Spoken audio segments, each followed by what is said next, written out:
My fiancée's mother insisted I cover her $25,000 cosmetic surgery bill before our wedding, so I delivered something far more stinging, a canceled engagement. My name's Jake, a 32-year-old guy, and until recently I was convinced I'd found my soulmate in Emily, 29. Our wedding was just months away, and everything felt idyllic, until her mom, Linda, decided she needed to be the centerpiece of our plans. I'd always known Linda was the textbook definition of entitled. She was demanding, cunning, and obsessed with her image. She wasn't just high maintenance, she was a walking vanity parade in luxury stilettos.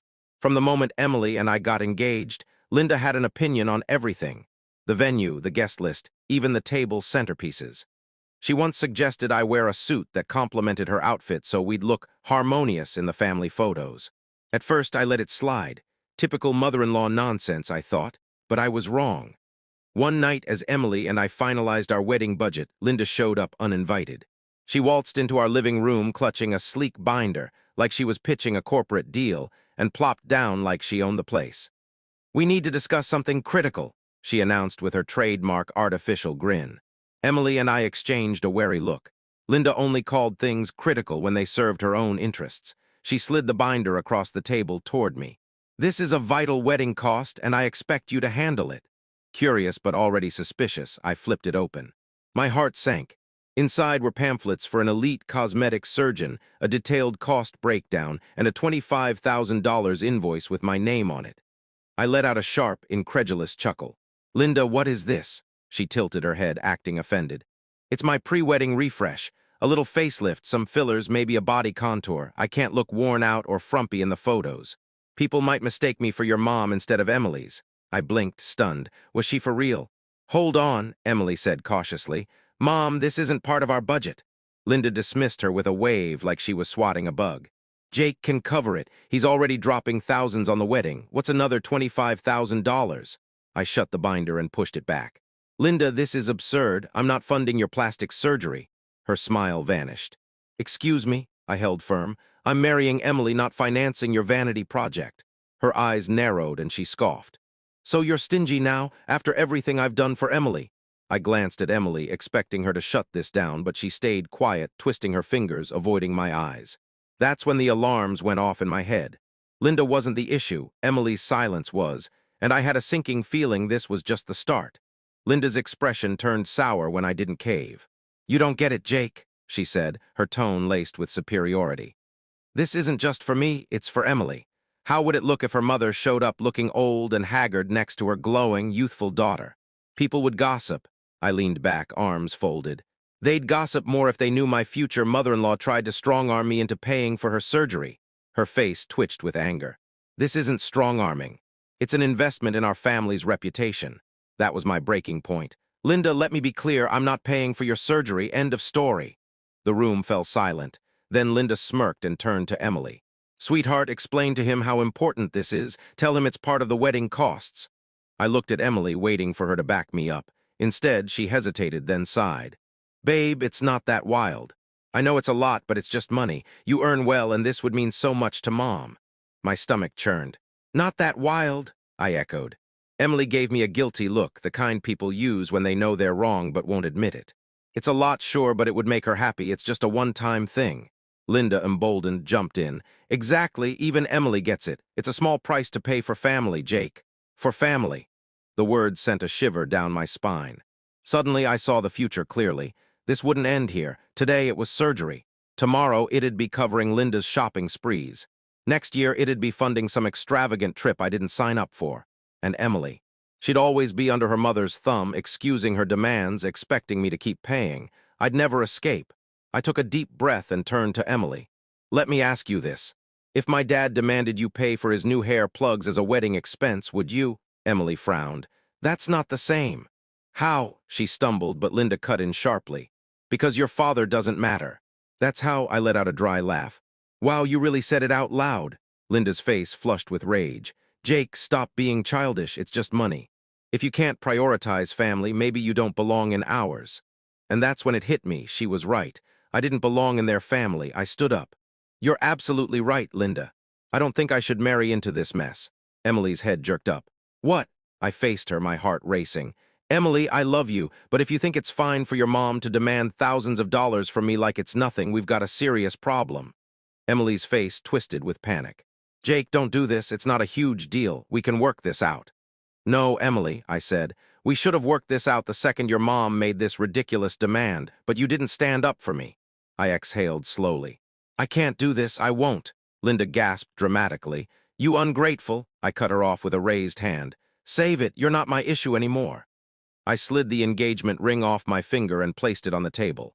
It felt like a weight lifted off my soul. Emily's face crumpled. Jake, please. But I was already grabbing my keys. As I headed for the door, Linda sneered. You'll regret this, Jake. No woman will tolerate you after this. You just threw away the best thing in your life. I turned, giving her a calm, smug grin. No, Linda, I just escaped a lifetime of being your personal bank account. Enjoy your crow's feet. And with that, I walked out, leaving Emily, Linda, and her $25,000 surgery bill behind. I hadn't even reached my car when the door flew open behind me. Jake, are you serious? Emily's voice trembled as she rushed after me. You're throwing everything away over this. I spun around, jaw tight. No, Emily, your mom ruined everything when she demanded I pay for her surgery like it was a wedding necessity. And you ruined it by siding with her. She grabbed my arm, her grip desperate. Okay, maybe mom was wrong, but she's family. She just wants to look her best for our day. Our day, I repeated. She tried to fleece me for $25,000 and you let her. Emily's eyes filled with tears, but I wasn't falling for it this time. Then I heard furious footsteps. Linda stormed toward us, phone in hand, filming. Oh, you're done, Jake, she spat. You think you can walk away and make me the villain? Let's see how your friends and coworkers feel when they hear what a selfish jerk you are. I laughed, a genuine, carefree laugh. Go ahead, Linda. Share the video. Tell everyone how you demanded cosmetic surgery as a wedding expense and threw a fit when I refused. Do me a favor and expose yourself. Her phone wavered, but her glare intensified. You think you're clever. You think you can just ditch Emily and humiliate us. Then her lips twisted into a vicious smirk. Well, too bad, Jake, because we already sent the invitations and the venue deposit. It's in your name. My stomach lurched. What? I said slowly. Emily shifted uncomfortably, chewing her lip. We put the deposit in your name, you know, because your credit's better. I raised a hand. Hold up. You booked the venue in my name for a wedding I just called off. Linda grinned triumphantly. Exactly, and guess what, smart guy? If you back out, you lose the deposit. I fought to keep my cool. How much? Emily muttered something. What? I pressed. Linda's smirk grew. $50,000. Non-refundable. My jaw clenched so hard it ached. Emily reached for my hand, her voice softening. Jake, we can fix this. Just go through with the wedding. It'll be beautiful and everything will be okay. You won't even have to deal with mom's surgery. Oh, I'm not worried about that, I said, an idea sparking. Linda folded her arms. So, what's it going to be? Lose 50 grand and look like an idiot, or man up and marry my daughter? For the first time that night, I smiled. Because Linda had just made a fatal mistake. I stared at her, her smug face radiating victory. $50,000, non-refundable in my name. My mind raced. How did they even manage this? I never signed anything. I never agreed to the venue. Emily must have sensed my confusion because she gave a nervous chuckle. It's not a big deal, babe. I just used your credit card for the deposit, that's all. My blood ran cold. Linda smirked. What's the issue? You were going to pay for the wedding anyway. I looked at Emily. You used my card without my permission? She sighed like I was overreacting. It was just to secure the venue. I was going to tell you, but I knew you'd freak out like this. It's our wedding, Jake. I thought you'd be fine with it. Linda laughed mockingly. Honestly, Jake, you should be thanking us. Do you know how hard it was to book that place, and now you want to ruin it? Oh, I wasn't ruining anything. I was about to turn their scheme into their worst nightmare. I took a deep breath, keeping my voice steady. So, just to be clear, the venue deposit is in my name? Linda crossed her arms. That's right, and you used my credit card to pay for it? Emily rolled her eyes. Yes, but I held up a hand.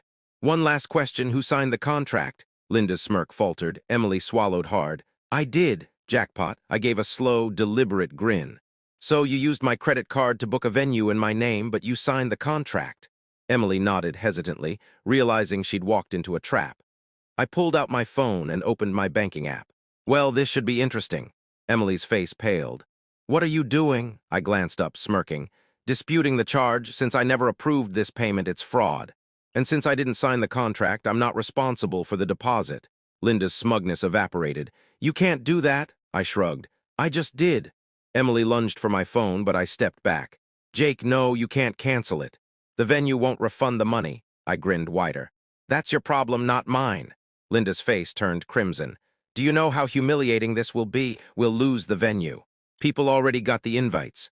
Oh, I know, I said, giving them both a cold, satisfied look. Which is why now's the perfect time to let everyone know the wedding's off.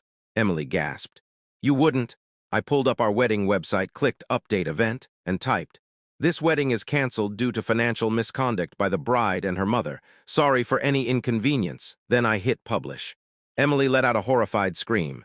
Jake, are you crazy? Linda lunged for my phone, but I dodged her. You monster, you've just ruined us. People will think we're crooks. I looked at her deadpan. You are crooks, Linda shrieked.